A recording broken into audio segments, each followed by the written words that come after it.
show you the very popular Korean dish, which is called japchae, which is a stir-fry noodles. And usually they need to use beef or pork, but for today I will use chicken. So I will use our electric skillet, and I preheated to 200 degrees. In there, we'll put our marinated chicken thigh. So this is just chicken thigh that I just sliced. Chicken thigh with shiitake mushroom. Now I'm going to tell you the ingredients. So I will put the timer now for 30 minutes. Now for the ingredients that I use for our marinated chicken, I use 6 tablespoons of soy sauce, Kikkoman soy sauce. And then I use 4 tablespoons of sesame oil as well. And I use also 2 tablespoons of organic coconut sugar. They said that organic coconut sugar is healthier. It's because it's low in glycemic index. And then a little bit of pepper and minced garlic in there. So that's the marinade. I marinated it about 20 minutes to 30 minutes. Now, I also use shiitake mushroom here. But I soak first the shiitake mushroom about 30 minutes, and then it will turn out like this. So I just slice it like that. Fresh mushroom is very delicious and very healthy. We also have red bell pepper here that I just sliced, and then also we have spring onions, and then we have chopped spinach. Normally the spinach, when you cook in this kind of recipes, they blanch it or they boil it first.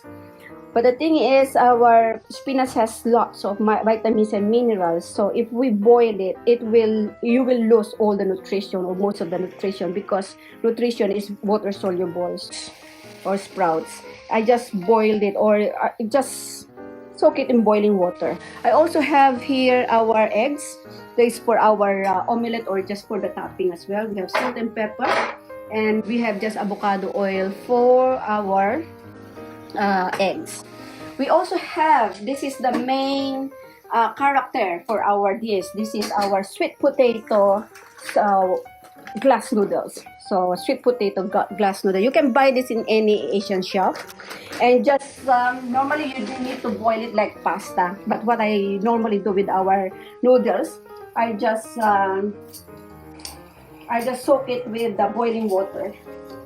Of course, this is very long. So what you need to do is just cut them. Okay, we can just stir this a little bit. So no cover at this time, because we don't want our stir fry to be soggy. Okay, so I have now here our 10-inch gourmet pan, which I preheated already. What you need to do if you're going to cook your eggs, just spray a little bit of we call that the spray calorie, and then beat the eggs. 4 eggs. I like a lot of eggs. A little bit of salt and pepper there.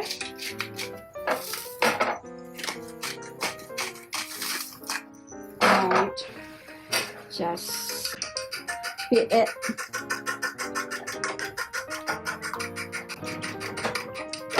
Okay, and then just pour it out. Now what I would like to do is to put the lid for quartz lid, and let's cover it so that you don't need to flip it. This is just to remove the excess. Wow, this is excess water. So I'm going to slice our onions now while we are sauteing our marinated chicken. I'm going to use cone number 4.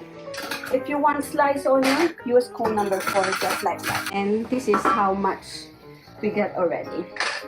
This loads. And then we're going to slice as well our carrots with cone number 2. Just like that. Now, if you want your carrots to be a little bit longer, remove the food guide and just feed your carrot just like this. And it will be a little bit longer. or just put it there, just like that.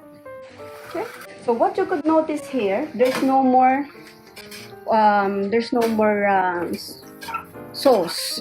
Okay, what I'm going to do so that it will cook inside out, the chicken will be cooked inside out, what I'm going to do is just to cover it for about 3 minutes. So what you can see here, we set up the timer for 30 minutes, and then after 7 minutes we cover it so that it will be cooked. For the first 7 minutes we just would like the moisture to come out, and then so that it will be nice and sauteed. And then in 3 minutes we're going to cover it, and then we will put everything all together. While we are waiting for this for the 3 minutes, what I'm going to do now is to make our sauce. So it's the same thing with our marinade. So because this is twice the portion that I'm doing, what I'm going to do is to make it double as 8 tablespoons, 3, 4, 5, 6, 7, 8 tablespoons, and then one portion is 2 tablespoons of sesame oil. So I'm going to use 4 tablespoons of sesame oil. 1, 2, 3, 4. So make sure that is 100% sesame oil, because what you can buy sometimes in the market is not 100% sesame oil. And put a little bit of our pepper and 2 tablespoons of our coconut sugar. So 2 to 3 tablespoons of coconut organic sugar. You can buy this in Tesco or anywhere. And then just put there. And put our minced garlic. I think half of the garlic I put in here. And then just mix until the sugar is dissolved. And this will be our toppings. This will be a very nice. So that's done already. 10 minutes is finished. 3 minutes is finished as well. So what we're going to do is just stir it again. And what you can notice is the chicken is already cooked inside out. So again, you can use beef fillet or beef strips, or if you are vegetarian, you can use tofu, or if you don't like tofu as well, you can just use shiitake mushroom, because shiitake is an alternative for our meat. So our meat is cooked already in 10 minutes. What we're going to do now is to put our onion. Oh, by the way, this is how I slice the shiitake mushroom after I soak it. So just put in there. So just put your onion there and let the onion brown a little bit so that the natural sweetness will come out from the onion, and the flavor will also incorporate with our marinated chicken. Okay, so I think our eggs is finished already. I forgot about it. This is done. So what I'm going to do, normally we need to flip it, isn't it? But in Saladmaster, you don't need to flip it. If you're going to cook omelette, what you're going to do is just put all your ingredients, your onions, your cheese, spinach, just on the side and flip like that. But for now, I'm not going to do that. Okay, so I'm just going to,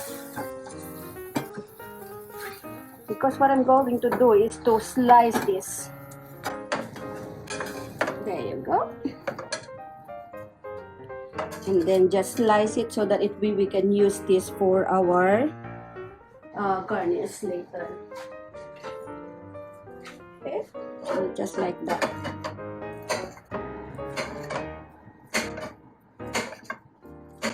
And then we will use this for our garnish. So in Saladmaster, it's so easy to cook. The onion is brown. You could notice the timer is just about 2 minutes. So, and it's okay now. It's brown already. It's nicely cooked. The natural flavor, the natural sweetness of your onion is there already.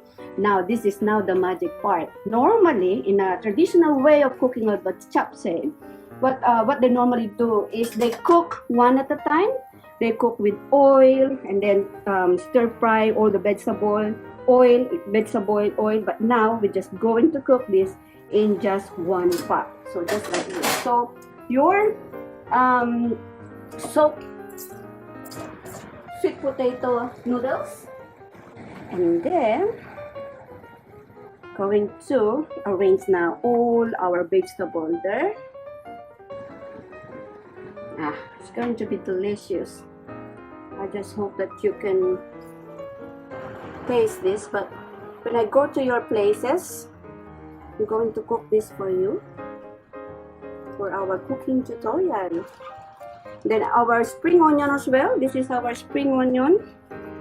Just put there, just like that.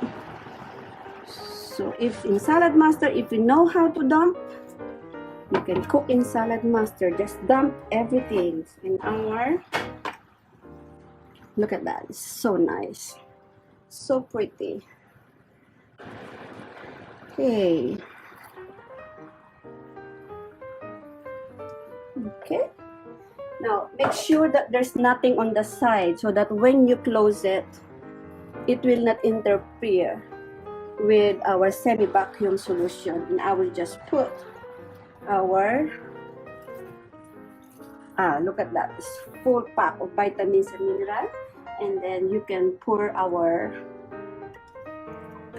sauce already here.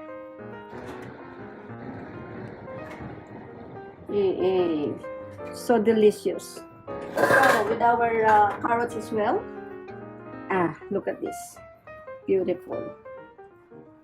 Okay, we have loads of color there, most colorful dishes you could ever have. And then close, like what I said, make sure that there's no food at the side, and make sure that your bipo bulb is down, or else the bipo bulb system will not be activated. And then if you could notice here, from 30 minutes, it's the time left is 14 minutes. We only need 10 minutes here.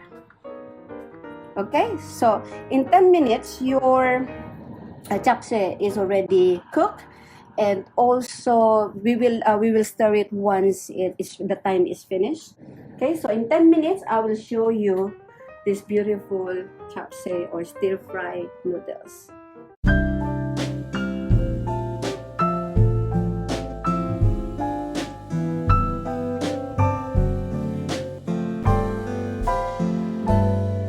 Thank you everyone.